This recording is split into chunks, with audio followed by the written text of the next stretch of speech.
കൊടിയുണ്ടേ, സമരാവേശത്തിരയുണ്ടേ, ആശയമായുധമാക്കി മിനുക്കിയ നവലോകത്തിൻ കനവുണ്ടേ.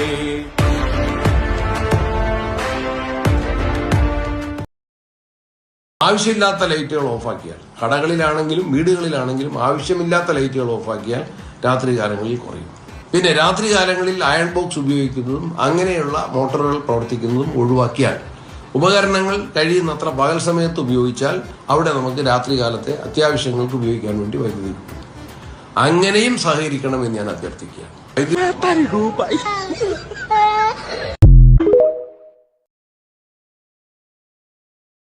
ഈ കഴിഞ്ഞ 10 വർഷക്കാലം ഈ പറയുന്ന രീതിയിലുള്ള പ്രശ്നങ്ങൾ നമുക്ക് നേരിടേണ്ടി വന്നിട്ടില്ല. എന്നാൽ വൈദ്യുതിയുടെ കാര്യത്തിൽ സാങ്കേതികമായ ചില പ്രശ്നങ്ങൾ ചിലപ്പോൾ ഉണ്ടായേക്കാം, ഏത് ഗവൺമെന്റ് അധികാരത്തിലുണ്ടായാലും. അത്തരം ഘട്ടങ്ങളിലെല്ലാം എവിടെയാണോ പ്രശ്നങ്ങൾ ഉണ്ടാകാൻ സാധ്യതയുള്ളത് അവിടെയുള്ള ഉപയോക്താക്കളെ മുൻകൂട്ടി അറിയിക്കുന്ന നിലപാട് സ്വീകരിക്കും. ഇവിടെ സംഭവിക്കുന്നത് തീർത്തും വ്യത്യസ്തമായ ഒരു നിലയാണ്. ഇവിടെ കാണേണ്ട ഒരു വസ്തുത, ഓണപരീക്ഷയുടെ തയ്യാറെടുപ്പ് നടന്നുകൊണ്ടിരിക്കുകയാണ്. ആ ഘട്ടത്തില് കുട്ടികൾക്ക് വലിയ പ്രയാസം ഉണ്ടാക്കുന്നു. ഈ വൈദ്യുതി കട്ട് പലതരത്തിലുള്ള പ്രശ്നങ്ങൾ ഉണ്ടാക്കുമെന്ന് അറിയാത്തതല്ല സർക്കാരിന്. ഇതുമായി ബന്ധപ്പെട്ട നടപടികള് മുൻകൂറായി സ്വീകരിച്ചില്ല എന്നതാണ് വന്നിട്ടുള്ള ഏറ്റവും വലിയ ദൗർബല്യം. ഇവിടെ സാധാരണഗതിയില് ദിവസം 300 മുതൽ 600 മെഗാവാട്ട് വരെ കുറവുണ്ട് എന്നാണ് ഇപ്പോ പറഞ്ഞു കേൾക്കുന്നത്. എങ്ങനെയാണ് ഇത്തരം ഒരു അവസ്ഥയിലേക്ക് നാം എത്തിപ്പെട്ടത്? കൂടിയ വിലക്ക് വൈദ്യുതി വാങ്ങാൻ അനുമതി ലഭിച്ചിട്ടുണ്ട്.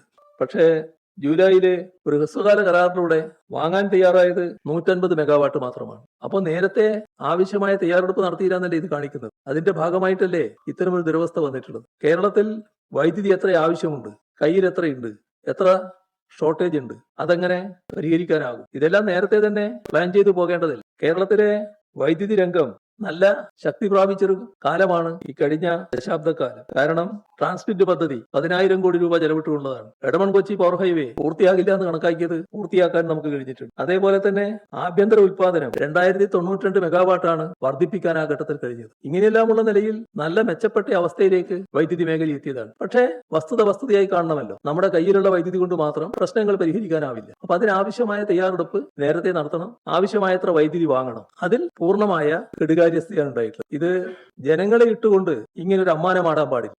ഗവൺമെന്റേതായ ഉത്തരവാദിത്വം നിർവഹിച്ചു പോവുകയാണ് വേണ്ടത്.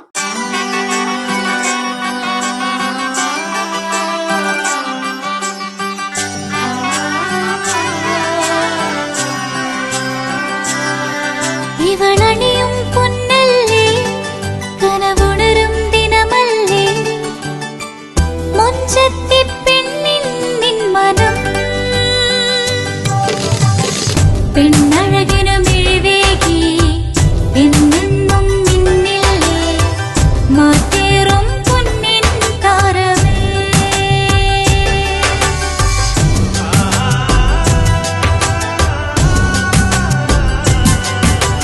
സിറ്റി ഗോൾഡിൻ സ്വർണ്ണനിലാവല്ലേ. City Gold and Diamonds, Kerala and Karnataka, the glow of purity.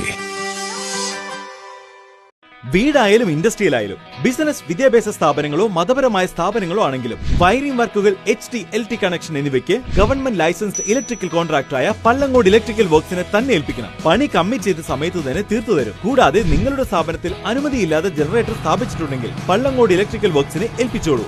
എല്ലാവിധ പേപ്പർ വർക്കുകൾ സഹിതം ഉത്തരവാദിത്തത്തോടെ തന്നെ വർക്ക് പൂർത്തിയാക്കാം. കോൺടാക്ട് ചെയ്യൂ 9496 200 200, 9497 500 600.